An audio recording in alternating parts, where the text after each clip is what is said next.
présentation autour de la prescription quotidienne de l'hydratation intraveineuse correspond à la partie 1 et 2 du chapitre 6 du référentiel.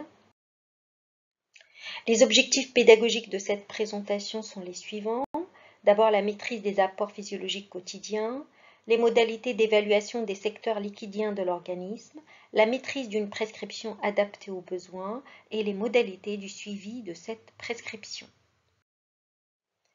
Alors voici nos liens d'intérêt. Le plan est le suivant. Tout d'abord, on va commencer par les apports physiologiques quotidiens.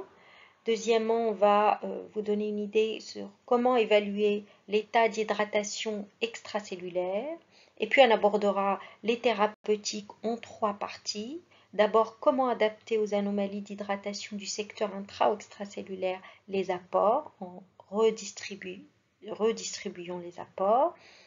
Deuxièmement, la prise en compte des pertes liquidiennes et donc en remplacement. Et en troisième partie, l'adaptation de la prescription intraveineuse de manière quotidienne, ce qui correspond à une réévaluation. Les apports physiologiques quotidiens. Donc les apports physiologiques quotidiens de base en eau, NaCl, KCl et glucose en intraveineux ne sont considérés que quand les apports péros ne sont pas possibles. Ils sont de l'ordre de 20 à 30 ml/kg par jour d'eau, de 1 à 2 ml par kg par jour de sodium, de 1 mmol par kg par jour de potassium et de chlore, et de 50 à 100 g par jour de glucose pour éviter la cétose de jeûne.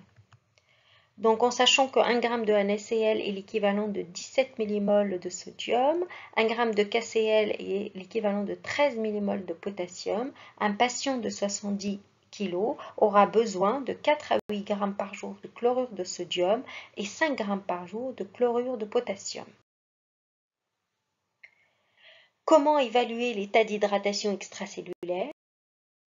La première étape passe par le recueil des éléments de contexte, c'est-à-dire par l'anamnèse. Il faut rechercher les situations à risque, notamment les situations qui favorisent la contraction du volume extracellulaire. La situation la plus fréquente, ce sont les vomissements et les diarrhées, moins fréquemment les liostomies et la carence d'apport. La deuxième situation, c'est la prise de diurétiques. Et la troisième situation, c'est l'existence d'une pathologie comme le sepsis sévère, l'hémorragie et les brûlures étendues. La deuxième étape, c'est l'analyse clinique.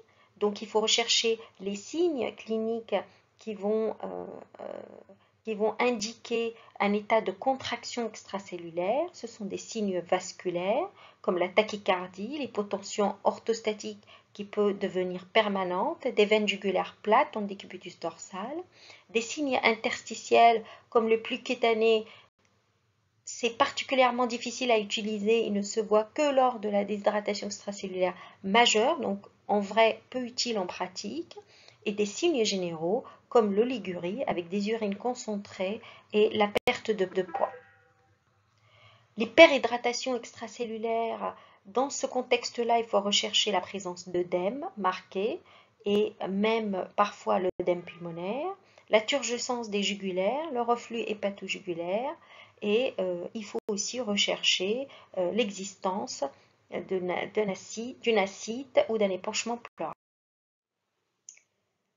Moins fréquemment, dans des situations particulières comme le sepsis et le choc septique, la membrane vasculaire devient plus perméable et entraîne un passage important du liquide vasculaire vers le secteur interstitiel. Donc il peut coexister dans cette situation une diminution du volume intravasculaire et une inflation du secteur interstitiel. Et donc les signes cités plus haut deviennent inopérants. Le patient peut avoir des œdèmes majeurs après plusieurs jours de réanimation et une volémie basse, normale ou élevée. La troisième étape, c'est le recueil d'éléments paracliniques, comme les signes d'hémoconcentration, l'augmentation des protides de l'hématocrite, rarement utiles car besoin d'une valeur de l'état de base pour mieux les analyser, mais par contre, leur variation au cours du traitement peut être très informative. Alors, l'analyse de la volémie et la prédiction de la réponse au remplissage, ce sont des objectifs de rang C, sont des points majeurs de la prise en charge réanimatoire et font appel à des techniques spécifiques comme un cathéter artériel, un monitorage du débit cardiaque et ou une échographie cardiaque. Alors, comment adapter aux anomalies d'hydratation du secteur intra- ou extracellulaire nos apports? En cas de déshydratation extracellulaire, les apports en intraveineux de NaCl doivent être au-dessus des apports usuels pour permettre de corriger le déficit extracellulaire. Donc, il convient d'utiliser des solutions contenant du sodium de type NaCl 0,9%, le sérum physiologique, ou du soluté glucosé très enrichi en NaCl, donc auquel il faut rajouter du NaCl au minimum 6 g par litre. Les apports Péros, riches en sel, ne doivent pas être négligés, bien sûr, quand la voie orale est possible.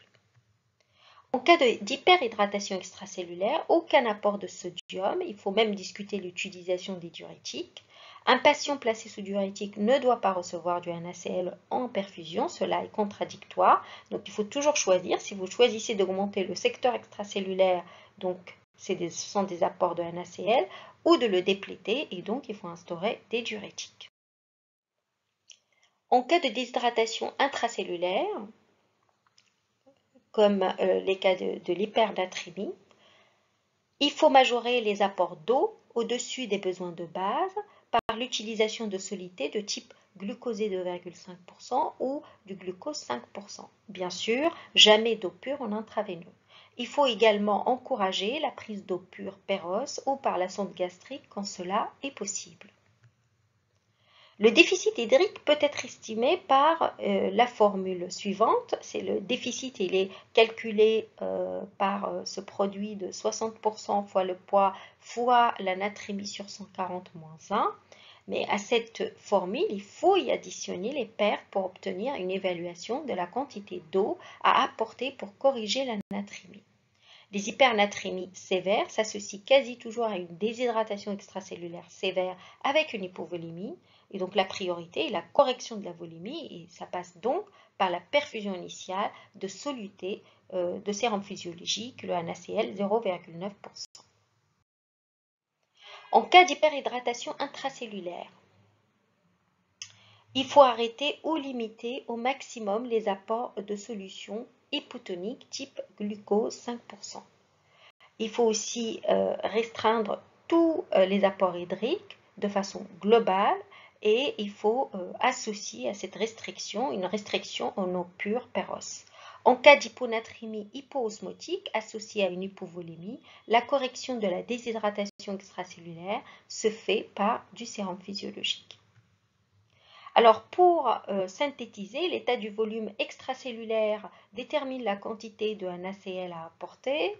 L'état du volume intracellulaire détermine la quantité d'apport hypotonique.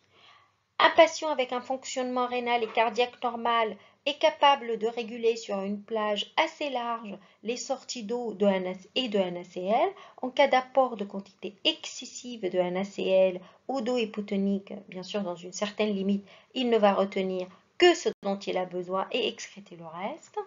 En cas d'altération rénale ou cardiaque, les capacités de régulation s'altèrent rapidement et le patient pourra rapidement présenter des troubles métaboliques. Donc plus le patient est fragile, plus il faut viser au plus proche ses besoins. Alors comment prendre en compte les pertes liquidiennes? La prescription quotidienne doit essayer d'anticiper les pertes liquidiennes et ioniques éventuelles pouvant être causées par de multiples causes, comme les vomissements, les diarrhées ou les pertes excessives via la colostomie, les sueurs, la fièvre et l'héliostomie. Par exemple, des diarrhées vont entraîner une perte de sodium, de potassium avec un risque d'hypocalémie et également de bicarbonate, donc un risque d'acidose métabolique. Ces pertes doivent être idéalement quantifiées, donc il est important de quantifier des pertes issues d'une stomie par exemple, afin d'estimer les apports nécessaires. Autre exemple, des vomissements peuvent entraîner une perte de sodium, de potassium, de chlore et d'ion H+. L'une des complications classiques étant la déshydratation extracellulaire et l'alcalose métabolique. Alors, comment adapter la prescription intraveineuse de manière quotidienne? La prescription d'un soluté intraveineux doit reposer sur une évaluation quotidienne, clinique biologique du secteur extracellulaire et biologique du secteur intracellulaire, notamment la natrémie, et des principaux ions plasmatiques comme le potassium. Il faut limiter les volumes quotidiens, un garde-veine suffit en général. Le risque aigu est lié au risque de surcharge vasculaire. De même, le risque d'utiliser de trop grandes quantités de soluté hypotonique peut entraîner une hyponatrémie. A l'inverse, une sous-évaluation des besoins peut aboutir à une déshydratation intra- ou extracellulaire et à une. Donc les messages à retenir, d'abord il est important pour une prescription de l'hydratation quotidienne de considérer les besoins de chaque patient en fonction de son poids. Deuxièmement, il est important pour une prescription d'évaluer l'état d'hydratation extracellulaire. Cela passe par l'anamnèse, par l'examen clinique et par le recueil de certains éléments paracliniques. Il faut adapter les apports aux anomalies d'hydratation du secteur intra- ou extracellulaire. En cas de déshydratation extracellulaire, apport intraveineux de NaCl. En cas d'hyperhydratation extracellulaire, il faut plutôt instaurer des diurétiques et pas de NaCl. En cas de déshydratation intracellulaire, il faut apporter des solutés hypotoniques et calculer le déficit hydrique.